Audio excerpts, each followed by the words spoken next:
We now get to that point in the show. Everybody talks about it. At least I talk about it. And that's got to come for something, right? Hopefully. You already know what it is. It's the picks. Hold on. Hit the music. Hit the music. Wait. Yeah, hit the music. There we go.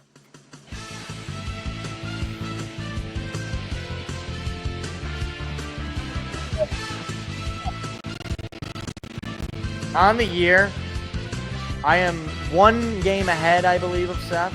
I am. 1 game ahead on the regular season. Overall, though, Seth is still 2 games ahead of me. I need to get ahead, guys. I need to get ahead. This guy out here working at Home Depot every single Tuesday evening when he should be hosting the show, and he's kicking my behind. I'm just kidding. I love you, Seth. Okay. All right. Let's get to it, though. Thursday Night Football. We got Steelers at the Brownies. Seth is taking the Steelers. Yeah, I got to take the Steelers here. That defense is just too good, and the Browns just have no identity. They're basically just a dead body. It's not good. It's not good in Cleveland. They are very, very not talented. And they just feel like they're just a dead team walking at this point. So, yeah, give me the Steelers to get the win. And then in one of the most lopsided matchups I've seen in a very long time, the Chiefs in Carolina visiting the Panthers in what is basically their summer home, even though Carolina can get pretty cold. Seth is obviously taking the Chiefs. I just had to look to confirm. Yeah, I'm taking the Chiefs as well. I got nothing to say. Chiefs are gonna win. Yeah. See you later. Vikings Bears. Seth is taking the Vikings to win this game. Yeah, this just does feel like a Vikings win, doesn't it? The Bears coming off a sad loss against a Packer team, which is not the best Packer team in the world, but they stayed in it until the very, very end. Yeah, I don't see this going well with the Bears.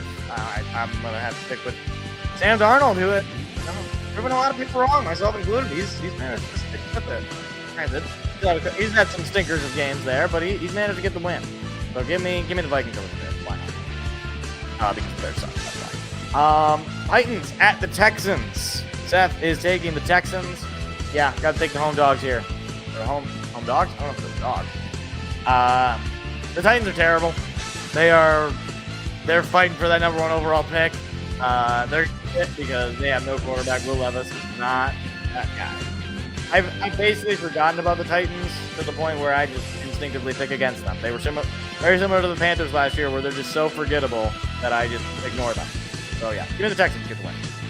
Lions visiting Indianapolis, taking on the Colts. Seth is taking the Lions. Yeah, I mean, come on. Is this even a question? You have to take the Lions. They're the best team in the NFL. And a win on Sunday and a Chiefs loss on Sunday to the Panthers. And they will take sole possession.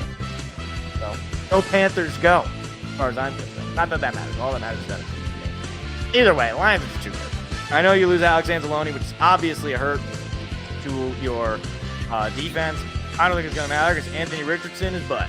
And I don't care that he beat the Jets. The Jets are terrible. The Jets are just so bad. And Anthony Richardson is not very good. So, yeah. Give me the Lions to get the win. Patriots at the Dolphins. This is kind of a gross game. It's kind of a tank bowl, I guess. Seth is taking the Dolphins. Yeah, I'm going to actually take the Dolphins as well. Kind of feels like a bad team they can beat up on in their home. Tua's back. They're kind of getting a little bit of rhythm. You saw him blow out the Vegas Raiders there. Yeah, I don't know. I guess I just don't see the lack of talent for the Patriots being made up for the fact that Drake May is actually playing pretty well. So, yeah, give me the Dolphins, get the win here. Buccaneers at the Giants. Seth is taking the Buccaneers. And I don't know that we have disagreed yet, and we're not going to start now. I got to take the Buccaneers. Look, Daniel Jones has been benched. Tommy DeVito is coming in. The Giants are waving the white flag. They are ending their season. So, yeah, I'm taking the Buccaneers. They're coming off of, I think they're coming off of a bye. Yeah, I believe they are coming off the bye. They're one of the most injured teams in the league, but Baker Mayfield is a really solid quarterback. Keep you in games. I think this is a get-right game for the Buccaneers to get themselves back into that division race where they belong, because that's a wide-open division. That NFC South, man, it's wide open, just like last year. So the Bucks, you win that division, you get yourself in the playoffs, and it's definitely within reach. Cowboys at the Commanders. Seth is taking the Commanders. Yeah, I feel terrible because we're just taking all the same picks. I got to with the Commanders. They're just like, this feels like a get-right game for them. They've kind of been struggling recently, but now you got Cooper Rush on the Cowboys, and that team is terrible. It's just awful. So, yeah. And the Commanders, get right. Jaden Daniels, he's been probably playing hurt, but I don't think it's gonna matter this game. I think he could play with no rest. Probably play. So yeah, give me the Commanders to get the win over the Cowboys. Broncos at the Raiders. Seth is taking the Broncos. Again, I have to agree with him. What am I supposed to say? The Broncos, they're playing pretty hot right now, and the Raiders are ice cold. So it just feels like another Broncos win. I know it's going to be on the road, but I don't know how many Vegas Raiders really are in Vegas. The stadium might get taken over by Broncos fans. I don't know how many Broncos fans there really are in Vegas, but either way, probably more. Yeah, I don't know what the Raiders' identity is. They have no more Devontae Adams. That's their best offensive weapon. Brock Bowers is very good, but you're not going to be able to win games solely with Brock Bowers. So, give me the Broncos. 49ers at the Packers. Seth is taking the Packers.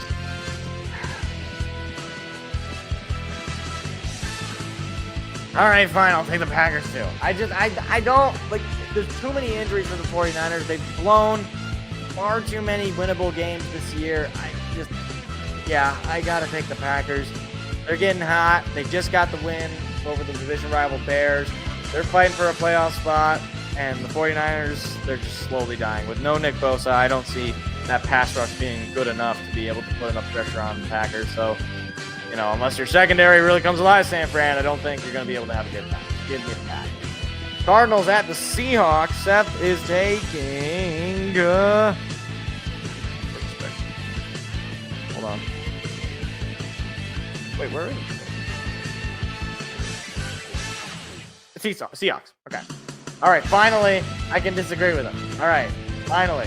I was waiting for the opportunity. I'll take the Cardinals. The Cardinals, leading that division, for one. I think they are one of the bigger sleeper teams this year in the NFC. I don't think they're going to, win the Super Bowl or anything like that, but I like this Cardinals team going into the year. I like their coach. I think they're quietly just putting together a solid season. Coming off of their bye this week, it just feels like a Cardinals win on the road. Despite the fact that Geno Smith had that big win last week against the 49ers, I don't believe Geno Smith is the future for them. I think he is a part of the past. So give me the Cardinals to get that win and inch ever closer to that NFC West division title. Eagles at the Rams for Sunday Night Football. Oh, Sunday night. Seth is taking the Eagles. I am going to disagree again. I'm taking the Rams. The Rams, look, that wide receiver weapon group, Cooper Kupp, Puka Nacua, Matt Stafford throwing dimes. I don't know. This feels like a loss for Philly. This feels like finally a team with a little bit of backbone. It's not the best team in the league, but I think it's a team that could definitely put some fright into them. And if the Eagles let Matt Stafford get hot there, I don't think it's going to go well for the Eagles. So give me the Rams. And finally, Monday Night Football. Ravens at the Chargers. Seth is taking his Chargers. I got to agree with here. I got to agree with him. Chargers have second half notwithstanding, Chargers have a very good defense. We've seen Lamar struggle against good defense. We just saw it last week. I think the Chargers are going to be able to put on a nice show here. We saw the capability that Justin Herbert can have when he is hot and when he is just dealing to his receivers. His connection with Quentin Johnston this year looks a lot better than it did last year. So yeah, give me the Chargers to get this win. It's another Harbaugh off. John Harbaugh versus Jim Harbaugh. This time, Jim in a Chargers uniform out in L.A. And of course, they got to put that game on prime time. So the battle of the Harbaughs. Give me Jim. All right, rounding it out here. Steelers, Browns. We're both taking the Steelers. Chiefs, Panthers. We're both taking the Chiefs. Vikings, Bears. We are both taking the Vikings. Titans, Texans. We're both taking the Texans. Lions, Colts. We're both taking the Lions. Patriots, Dolphins. We're both taking the Dolphins. Buccaneers, Giants. We're both taking the Buccaneers. Cowboys, Commanders. We're both taking the Commanders. Broncos, Raiders. We're both taking the Broncos. 49ers, Packers. We're both taking the Packers. Cardinals, Seahawks. Seth is taking the Seahawks. I am taking the Cardinals. Rams, Eagles, Rams, I should say. Seth is taking the Eagles. I am taking the Rams. And Ravens, Chargers. We are both taking the Chargers. And those are your NFL Week 12 picks. Hi, it's me again. If you enjoyed what you just saw, hit the like and subscribe button. We do live shows every Tuesday at 7 p.m. Eastern. Hope to see you there.